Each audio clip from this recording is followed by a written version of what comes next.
Hello दोस्तों, आज हम लोग झारखंड सामान्य ज्ञान का प्रैक्टिस सेट नंबर 13 करने वाले हैं। इससे पहले दोस्तों हम लोग 12 सेट को ऑलरेडी कवर कर चुके हैं। आज हम लोग कवर करेंगे प्रैक्टिस सेट नंबर 13 को। दोस्तों मैं बता दूं, ये जो प्रैक्टिस सेट है ये आपका झारखंड उत्पाद सिपाही, जेएसएससी, सीजीएल, दरोगा, पुलिस सभी एग्जाम के लिए बहुत ही इंपॉर्टेंट है। चलिए हम लोग आज के सेशन को शुरुआत करते हैं। आज का जो पहला प्रश्न है तो आपके स्क्रीन पर पहला प्रश्न है, पढ़ा कितने किल्ली के सदस्य को मिलाकर बनाया जाता है। आपको बताना है पढ़ा कितने किल्ली के सदस्य को मिलाकर बनाया जाता है। तो इसका रखना है किल्ली मतलब होता है दोस्तों गोत्र, किल्ली मतलब गोत्र होता है। तो आपको रखना है दोस्तों इसका जो राइट आंसर होगा वो होगा एक किल्ली। पढ़ा एक किल्ली के सदस्य को मिलाकर बनाया जाता है। ऑप्शन नंबर जो इसका डी वाला राइट आंसर हो जाएगा। नेक्स्ट आते हैं अगला नंबर। अगला है, झारखंड पार्टी का कांग्रेस में विलय किस वर्ष हुआ था। यानी झारखंड पार्टी कांग्रेस में शामिल कौन सा वर्ष हो गया था। तब क्या रखना है 1963 को हुआ था। ऑप्शन नंबर जो है बी वाला राइट आंसर हो जाएगा। नेक्स्ट है, भूमिज विद्रोह कब हुआ था। आपको बताना है भूमिज विद्रोह कब हुआ था। तो रखना है तो 1832 से 33 के बीच हुआ था। ऑप्शन नंबर जो इसका ए वाला राइट आंसर हो जाएगा। चलिए हम लोग चलते हैं अगला प्रश्न। अगला है, झारखंड की किस जनजाति को बांस की कला में दक्ष एवं प्रवीण माना जाता है। बताना झारखंड की ऐसी कौन सी जनजाति है जिसको बांस की कला में दक्ष एवं प्रवीण माना जाता है। तो वो जनजाति दोस्तों महली जनजाति। ऑप्शन नंबर जो इसका डी राइट आंसर होगा। नेक्स्ट है, टाना भगत आंदोलन कब हुआ था। टाना भगत आंदोलन कब हुआ था दोस्तों रखना है 1913 से 14 के बीच हुआ था। ऑप्शन नंबर पहला वाला इसका राइट आंसर होगा। नेक्स्ट है, कोल विद्रोह 1831-32 का नेतृत्व किसने नहीं किया। देखो दोस्तों किसने नहीं किया था आपको बताना है। तो आपको याद है दोस्तों यहाँ पर जो ऑप्शन उसमें से जतरा भगत नहीं किया था। यानी ऑप्शन नंबर जो है इसका डी वाला राइट आंसर होगा। चलते हैं अगला प्रश्न। अगला प्रश्न है, निम्नलिखित आंदोलनों को काल कर्मानुसार सजाइए। काल कर्म मतलब सबसे पहले कौन हुआ था, उसके बाद कौन हुआ था, उसके बाद कौन हुआ था, आपको बताना है। ठीक है, देखिए हमको सबको देखना होगा ना, 6 यहाँ पर दिया हुआ है विद्रोह, 6 को हमको देखना होगा कि सबसे पहले कौन हुआ था, उसके बाद कौन हुआ था। चलिए हम लोग एक एक करके देखते हैं। ठीक है, ये दोस्तों सबसे पहले अगर देखा जाए यहाँ पर तो सबसे पहले हुआ था दोस्तों पहाड़िया विद्रोह। ठीक है, सबसे पहले हुआ दोस्तों पहाड़िया विद्रोह। अच्छा, पहाड़िया विद्रोह कब हुआ था तो 1772 में हुआ था। मैं यहाँ पर लिख देता हूँ ना, 1772 को पहाड़ा विद्रोह हुआ था। उसके बाद देखें तो भूमिज विद्रोह हुआ था, है ना, भूमिज विद्रोह यानी ये वाला ऑप्शन नंबर जो ए में दिया हुआ है भूमिज विद्रोह, जो पहला नंबर दिया हुआ है ये हुआ था सेकेंड स्थान में देखा जाए तो। अच्छा, ये कब हुआ दोस्तों देखना है, भूमिज विद्रोह 1832 में हुआ था, 1832 में। ठीक है, उसके बाद देखें तो यहाँ पर संथाल विद्रोह हुआ था ना, संथाल विद्रोह। उसके बाद संथाल विद्रोह कब हुआ दोस्तों तो संथाल विद्रोह 1856 में हुआ था, 1856 में हुआ था। उसके बाद अगर हम आते हैं आगे तो खरवार विद्रोह हो जाएगा, है ना, खरवार विद्रोह हो जाएगा। खरवार विद्रोह कब हुआ था 1874 में, 1874 में हुआ था खरवार विद्रोह। उसके बाद देखा जाए तो मुंडा विद्रोह हुआ था। मुंडा विद्रोह सब सबसे पता होगा कब हुआ था 1895 में ना, 1895 यहाँ लिख देता हूँ, 1895 में हुआ था मुंडा विद्रोह। और टाना विद्रोह सबसे लास्ट अगर हुआ था जो ऑप्शन है इसमें से तो टाना विद्रोह हुआ था सबसे लास्ट। टाना विद्रोह कब हुआ दोस्तों तो 1914 में हुआ था, 1914 में। इस तरह से सारा विद्रोह का काल कर्म हम आपको बता दिए। अब आप ही बताइए इसके अनुसार कौन वाला आंसर सही होना चाहिए। ऑप्शन नंबर जो है बी राइट हो जाएगा, है ना। सबसे पहले 6 था पहाड़िया विद्रोह। ठीक है, उसके बाद आपका सेकेंड में हो गया था भूमिज विद्रोह, फिर थर्ड में आपका हो गया संथाल विद्रोह। अकॉर्डिंग देखते हैं सारा को पता चलता है कि ऑप्शन नंबर 20 का राइट आंसर हो जाएगा। ठीक, चलिए हम चलते हैं अगला प्रश्न। अगला है, खरवार आंदोलन किस वर्ष हुआ था। जस्ट ऊपर में ही बताएं, खरवार जो आंदोलन हुआ दोस्तों वो था 1874 में। ऑप्शन नंबर जो है ए वाला राइट आंसर हो जाएगा। नेक्स्ट अगला नंबर। अगला है, निम्नलिखित में से किस जिले का निर्माण राज्य गठन के बाद नहीं किया गया था। राज्य गठन हुआ उसके बाद नहीं किया गया था, यानी राज्य गठन से पहले ही इसका निर्माण हो गया था। तो कौन सा जिला है दोस्तों तो पाकुड़ जिला पहले ही बना था, झारखंड बनने के बाद नहीं बना है। ठीक है, बाकी जो जिला दिया हुआ वो झारखंड बनने के बाद बना है, लेकिन पाकुड़ झारखंड बनने से पहले ही बना है। ठीक है, चलिए हम चलते अगला प्रश्न। अच्छा एक चीज़ और बता दूँ, पाकुड़ जिला कब बना था, ये भी याद कर लीजिए थोड़ा सा यहाँ पर, ये भी पूछ सकता है। 1900 आपका 94, 1900 यानी 94 में पाकुड़ जिला बना था, जबकि झारखंड अलग हुआ है 2000 में झारखंड अलग हुआ है, ठीक है, उससे पहले ये बन चुका था। नेक्स्ट है, झारखंड में राज्यसभा की सीटें की कुल संख्या कितनी है। राज्यसभा की कुल सभा की सीटें को बताना है। तो टोटल दोस्तों अगर राज्यसभा में पूछेगा तो 6 है ना, राज्यसभा में 6 होता है और लोकसभा में 14 होता है। तो लोकसभा पूछेगा तो दोस्तों 14 होता है, लेकिन यहाँ पर हम लोग को राज्यसभा पूछा है तो राज्यसभा में 6 होता है, ठीक है। आइए हम चलते अगला प्रश्न। अगला है, उत्तरी छोर नागपुर प्रमंडल में जिलों की संख्या कितनी है। उत्तरी छोर नागपुर बताना आपको। तो उत्तरी छोर नागपुर में टोटल जिलों की संख्या 7 है, यानी सबसे ज़्यादा जिला उत्तरी छोर नागपुर में ही है, टोटल 7 जिला। मैं नाम ही बता देता हूँ 7 जिला कौन कौन है। एक तो आपका हो गया हजारीबाग, ठीक है, एक हो गया हजारीबाग, उसके बाद आइए रामगढ़, ठीक है, उसके बाद कोडरमा जाइए, उसके बाद चतरा हो गया, ठीक है, फिर बोकारो हो गया, फिर धनबाद हो गया और लास्ट में गिरिडीह। टोटल इस तरह देख रहे हैं कितना हो गया, 7 जिला हो गया। चलता हूँ अगला प्रश्न।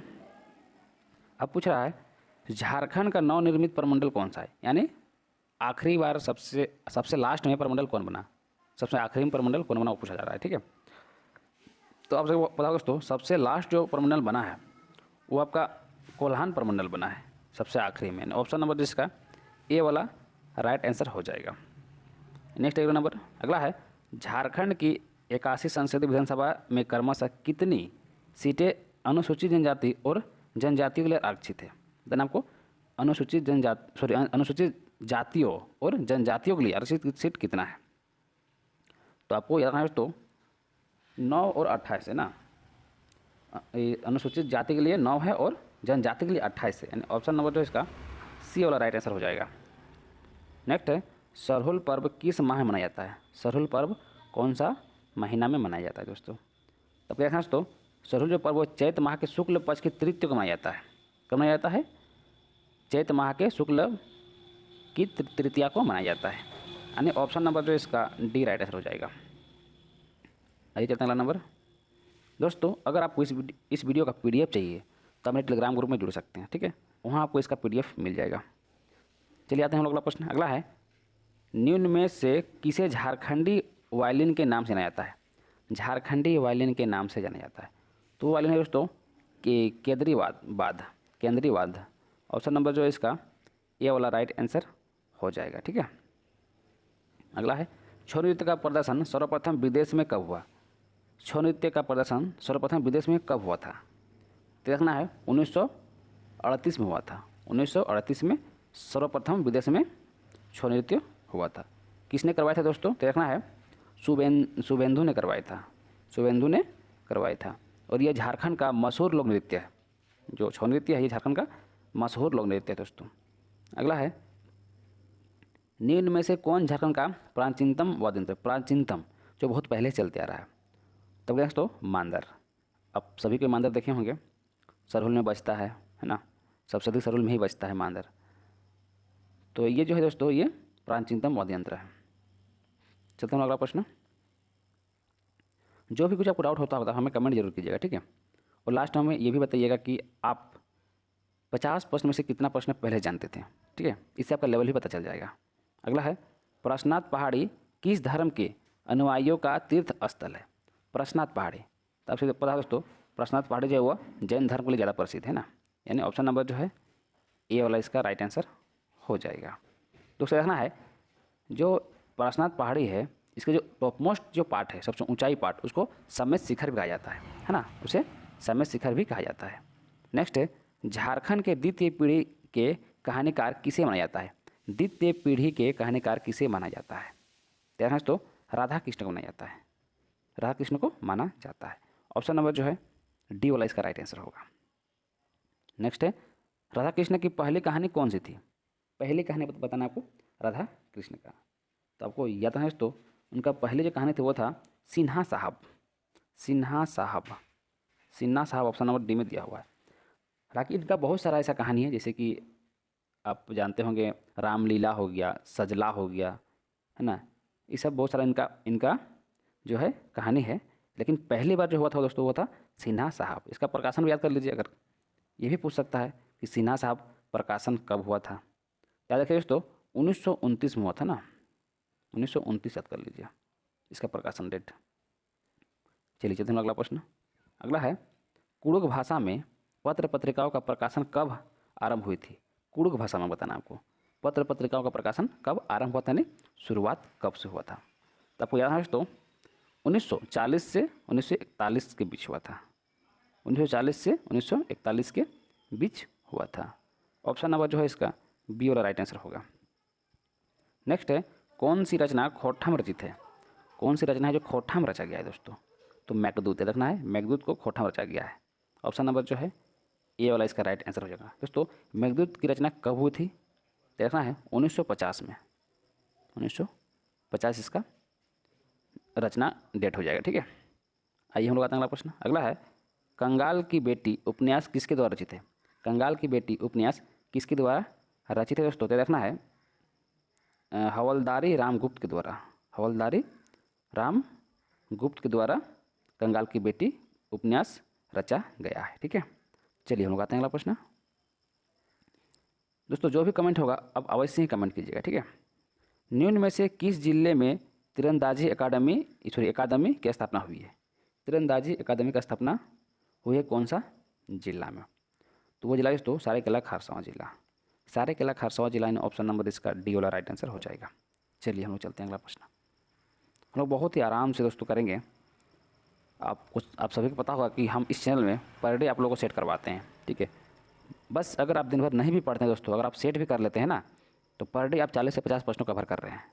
40-50 प्रश्न कवर करना पर डे, ये बहुत बड़ी बात है। ठीक है, अगर आप 30 दिन कवर करते हैं तो आप 30 को आप 40 से 50 से गुना कर दीजिए, आपको पता चल जाए कितना प्रश्न होता है एक मंथ में, है ना। तो आपको ध्यान रखना है और पर डे आपको वीडियो देखना है। ज़्यादा लंबा वीडियो तो बनाते नहीं हैं, बहुत ही मुश्किल से देखा जाए तो आधा घंटा जाता है, 20 मिनट जाता है, 25 मिनट जाता है, 15 मिनट जाता है, इस तरह की वीडियो रहता है। ठीक है, आपके पास 24 घंटा का समय रहता है दोस्तों। 24 घंटा में हम आपसे मात्र 20 से 25 मिनट समय ही लेते हैं। ठीक है, चलिए हम लोग आते हैं अगला प्रश्न। अगला है, झारखंड में सर्वप्रथम किस विश्वविद्यालय की स्थापना हुई है? झारखंड में सर्वप्रथम किस विश्वविद्यालय की स्थापना हुई है? तो ये था दोस्तों रांची विश्वविद्यालय की स्थापना सबसे पहले हुआ था ना, रांची विश्वविद्यालय। ऑप्शन नंबर जो इसका पहला वाला राइट आंसर हो जाएगा, रांची विश्वविद्यालय। अच्छा, ये इसका स्थापना कब किया गया था? तो 1960 में किया गया था। ठीक है, ये डेट याद कर लीजिए, 1960 में इसका स्थापना किया गया था, 12 जुलाई 1960, है ना। चलते हैं अगला प्रश्न। अगला है, झारखंड खेल एवं युवा नीति का ड्राफ्ट कब तैयार किया गया था? झारखंड खेल एवं युवा नीति का ड्राफ्ट कब तैयार किया गया था? तैयार दोस्तों 2018 में किया गया था। ऑप्शन नंबर जो है इसका सी वाला राइट आंसर हो जाएगा दोस्तों, 2018। आइए हम लोग आते हैं अगला प्रश्न। अगला प्रश्न है स्क्रीन पे, झारखंड खेल एवं युवा नीति 2018 के तहत कितने वर्ष की आयु के बच्चे को टैलेंट हॉट के द्वारा चयन खेल प्रशिक्षण केंद्रों से जोड़ा जाएगा? बताना आपको, झारखंड खेल युवा नीति 2018 के तहत कितने वर्ष की आयु, वायु जो है यानी उम्र बच्चे का कितना से कितना के बीच होना चाहिए, ये आपको पूछा जा रहा है। तो आपको याद रखना है दोस्तों, इसका उम्र होना चाहिए वो 11 से लेकर 14 वर्ष के बीच होना चाहिए। ऑप्शन नंबर जो इसका पहला राइट आंसर हो जाएगा। नेक्स्ट है, साई सेंटर कहाँ स्थित है? आपको बताना है साई सेंटर कहाँ पर स्थित है। तो क्या दोस्तों, जो साई सेंटर है ये बरियातो रांची में है। कहाँ है? बरियातो रांची। ऑप्शन नंबर जो है इसका बी वाला राइट आंसर हो जाएगा। नेक्स्ट चलिए चलते हैं अगला प्रश्न। अगला है, दीपिका कुमारी ने किस कॉमनवेल्थ खेल में स्वर्ण पदक जीता था? दीपिका कुमारी ने किस कॉमनवेल्थ खेल में स्वर्ण पदक जीता था? तो याद है दोस्तों, दीपिका कुमारी 2010 में कॉमनवेल्थ खेल में स्वर्ण पदक जीता था, 2010 में, है ना, याद रखना है 2010 में जीता था। ऑप्शन नंबर जो है बी वाला राइट आंसर हो जाएगा। अगर स्वर्ण पदक पूछेगा 2010 और अगर अर्जुन पुरस्कार पूछेगा तो 2012। ठीक है, अच्छा अगला प्रश्न नहीं तो यही है, चलो मैं इसको बता देता हूँ। दीपिका कुमारी को अर्जुन पुरस्कार से कब सम्मानित किया गया था? तो मैंने अभी पहले ही बता दिया, 2012 को सम्मानित किया गया था। ऑप्शन नंबर जो है बी राइट आंसर हो जाएगा। नेक्स्ट एक नंबर। अगला है, निम्नलिखित में से कौन सुमेलित नहीं है? ठीक है, सुमेलित नहीं है को बताना, इन कौन सा ऐसा नदी है जो दिया हुआ उद्गम स्थल वो गलत है। चलिए हम लोग देखते हैं एक एक करके। ठीक है, देखिए पहला है कोयल, उत्तरी कोयल रांची, ये तो बिल्कुल ही सही है। सकरी छोर नागपुर, ये भी सही है। मयूराक्षी प्रश्नार्थ नहीं, गलत है। मयूराक्षी प्रश्नार्थ से नहीं निकलता दोस्तों। आपसे पता होगा जो मयूराक्षी नदी है इसका उद्गम स्थल दुमका में त्रिकुट पहाड़ी है ना, त्रिकुट पहाड़ी से निकलता है ये त्रिकुट। ये देखना है त्रिकुट जो पहाड़ी है वहाँ से इसका मयूराक्षी नदी का उद्गम स्थल है, यानी सी वाला गलत है। आगे देखिए ब्राह्मणी दुधवा पहाड़ी भी सही है, यानी ऑप्शन नंबर सी वाला गलत हो जाएगा ना। ऑप्शन नंबर जो सी है यहाँ पर गलत दिया हुआ है, क्योंकि मयूराक्षी परशुनाथ पहाड़ी दे दिया है, जबकि कहाँ होगा दोस्तों, मैंने अभी जस्ट बताया आप लोगों को, कहाँ होगा, त्रिकुट पहाड़ी होगा। चलिए चलते हैं अगला प्रश्न। अगला है झारखंड में पाई जाने वाली रेतीली मिट्टी का विस्तार मूलतः है। झारखंड में पाई जाने वाली रेतीली मिट्टी का विस्तार मूलतः किस क्षेत्र में आपको बताना है। तो यहाँ दोस्तों इसका पूर्वी हजारीबाग व धनबाद क्षेत्र में है ना। ऑप्शन नंबर जो है बी राइट आंसर होगा। अगला है झारखंड की सबसे ऊंची चोटी समेत शिखर की ऊंचाई कितनी है। समेत शिखर की ऊंचाई कितनी दोस्तों, यहाँ पर फीट में दिया हुआ है ना, बताना आपको समेत शिखर की ऊंचाई कितनी है। तो यहाँ दोस्तों 4478 फीट है। ऑप्शन नंबर जो है डी वाला आंसर हो जाएगा। ये आपको क्वेश्चन फंसाएगा, कभी आपको देगा फीट में तो कभी आपको देगा मीटर में। अगर मीटर में होगा तो आपको ये भी याद कर लीजिए 1365 मीटर है ना, 1365 मीटर, 1365 मीटर, ठीक है। मीटर पूछेगा तो 1365 हो जाएगा, और फीट में पूछेगा तो 4478 फीट हो जाएगा। दोनों ही प्रश्न पूछता है। आइए हम चलते हैं अगला प्रश्न। अगला है झारखंड का यह क्षेत्र अत्यंत कठोर ग्रेनाइट से निर्मित है। यानी कौन सा क्षेत्र है जो अत्यंत कठोर ग्रेनाइट से निर्मित है दोस्तों। तो आपका क्षेत्र है रांची हजारीबाग का निचला पठार, हजारीबाग का निचला पठार। ऑप्शन नंबर जो है डी राइट आंसर हो जाएगा। आइए हम चलते अगला प्रश्न।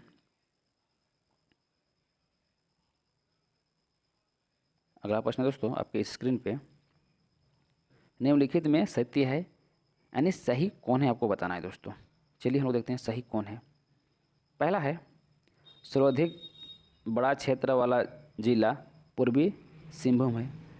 क्या आपको लगता है कि सही है। तो जी हाँ दोस्तों ये बिल्कुल ही अच्छा। निम्नलिखित में से सत्य कौन है ना, सही कौन है आपको वो बताना है ना। तो चलिए हम लोग देखते हैं सर्वाधिक बड़ा क्षेत्रफल वाला जिला पूर्वी सिंहभूम है। नहीं दोस्तों पूर्वी सिंहभूम तो नहीं ना है, पश्चिमी सिंहभूम ना है, पहला ही तो गलत है। अगला है सबसे न्यूनतम क्षेत्रफल वाला जिला रामगढ़, ये तो सही है। सबसे छोटा तो रामगढ़ ही ना है, यानी बी ही सही हो जाएगा इसके अनुसार। बाकी तो दोनों है, डी में दिया हुआ है, दोनों में से कोई नहीं है, यानी बी ही इसका सही हो जाएगा, क्योंकि सबसे छोटा रामगढ़ जिला ही है, तो सही दिया हुआ है। बाकी सर्वाधिक बड़ा जिला पूछेगा तो पूर्वी सिंहभूम नहीं हो, पश्चिमी सिंहभूम है, ठीक है। चलिए हम आते हैं अगला प्रश्न। देखिए यहाँ पर कथन और कारण दिया हुआ है, चलिए बताना है आपको इसका राइट आंसर क्या होगा, ठीक है। चलिए हम लोग देखते हैं।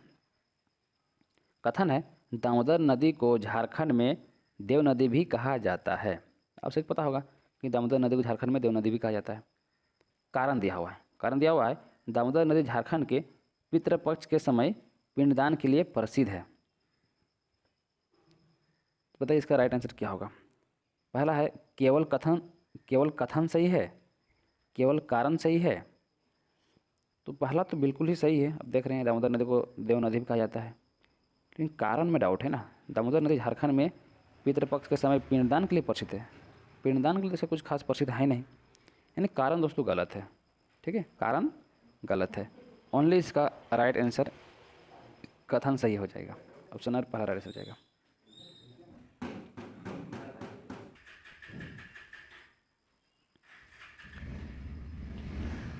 अगला प्रश्न है कौन सही सुमिलित नहीं है, ठीक है, कौन सही सुमिलित नहीं है दोस्तों। तो पहला हम दिया देखिए औरंगा उत्तरी कोयल, ये तो बिल्कुल सही है, ठीक है।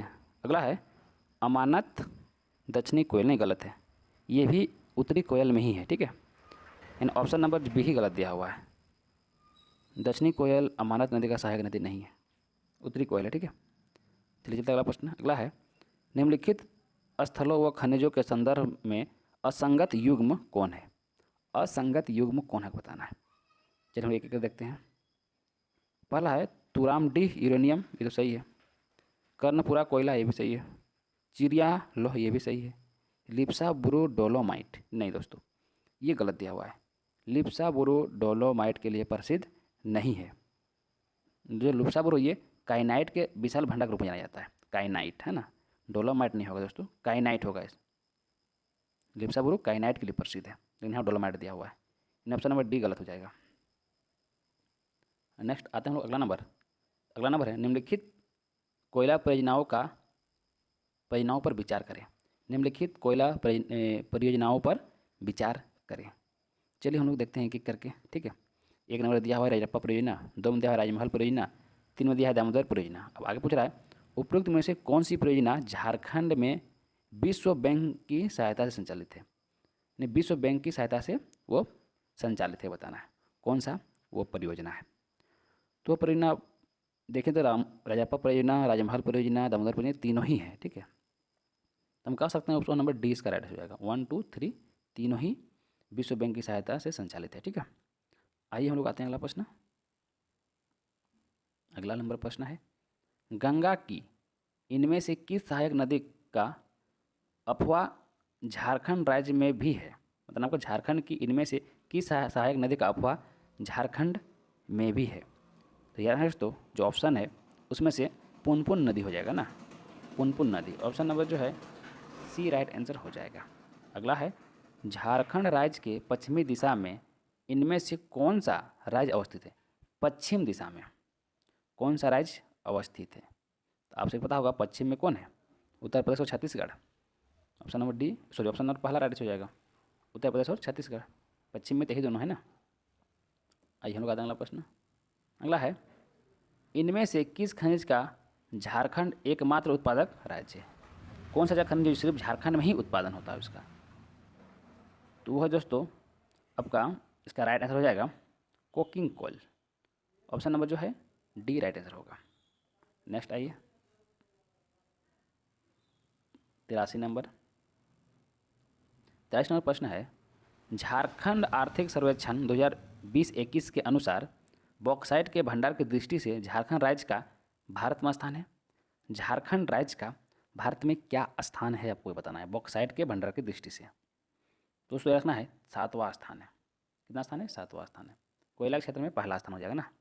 अगला है इनमें से कौन सा चट्टान झारखंड में नहीं पाई जाती है। कौन सा चट्टान झारखंड में नहीं पाया जाता है। तो वो चट्टान है दोस्तों आपका, चलिए अगर देख लेते हैं झारखंड कौन नहीं पाया जाता है, क्योंकि तीनों ही ऑप्शन लग रहा है कि पाया जाता है। देखिए पहला है अर्कियन कर्म के चट्टान, ये तो पाया जाता है। विंध्यन कर्म के चट्टान ये भी पाया जाता है। गोंडवाना कर्म के चट्टान ये भी पाया जाता है, यानी सभी पाया जाता है। Option number D right answer हो जाएगा। अगला आते हैं हम लोग। अगला है छोटा नागपुर पठार में सबसे ऊंचे स्थान को कहा जाता है। छोटा नागपुर पठार में सबसे ऊंचा स्थान को क्या कहते हैं दोस्तों। जो सबसे ऊंचा स्थान है उसे हम लोग पाट क्षेत्र कहते हैं, पाट क्षेत्र। ऑप्शन नंबर आपका सी राइट आंसर हो जाएगा। नेक्स्ट है हरी पहाड़ी झील झारखंड के किस अभयारण्य के बीचों बीच अवस्थित है। झारखंड के किस अभयारण्य के बीचों बीच अवस्थित है दोस्तों। तो रखना है तोपचाची अभयारण्य, तोपचाची अभयारण्य। ऑप्शन नंबर जो है इसका डी राइट आंसर हो जाएगा दोस्तों, तोपचाची अभयारण्य। अगला है दामोदर नदी से धनबाद में निम्न में से कौन सी नदी मिलती है। दामोदर नदी से धनबाद में निम्न में से कौन सी नदी मिलती है। दोस्तों जमुनिया नदी मिलती है। ऑप्शन बी राइट आंसर हो जाएगा, जमुनिया नदी। नेक्स्ट आता है अगला नंबर। अगला है झारखंड राज्य गंगा नदी संरक्षण प्राधिकरण का मुख्यालय है। आपको बताना है झारखंड राज्य गंगा नदी संरक्षण प्राधिकरण का मुख्यालय कहाँ पर है दोस्तों। तो ये दोस्तों आपका रांची में है। कहाँ पर है दोस्तों, रांची में है।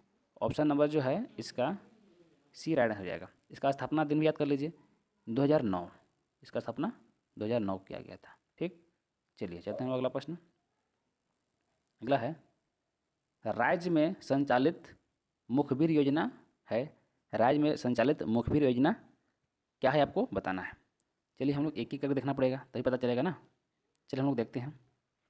पहला है नक्सलवाद की सूचना देने पर पुरस्कृत करने की योजना। नहीं, ये नहीं है। बाल विवाह की सूचना देने पर पुरस्कृत करने की योजना, यही इसका राइट आंसर हो जाएगा। ठीक है, बाल विवाह की सूचना देने पर सरकार द्वारा पुरस्कृत किया जाता है ना। ऑप्शन नंबर जो है बी वाला राइट आंसर हो जाएगा। नेक्स्ट है झारखंड की महिलाओं को स्वावलंबी बनाने हेतु 23वीं योजना की शुरुआत की गई थी। 23वीं योजना की शुरुआत कब किया गया था दोस्तों। क्या देखना है ये 2017 में किया गया था। ऑप्शन नंबर जो है सी वाला राइट आंसर हो जाएगा।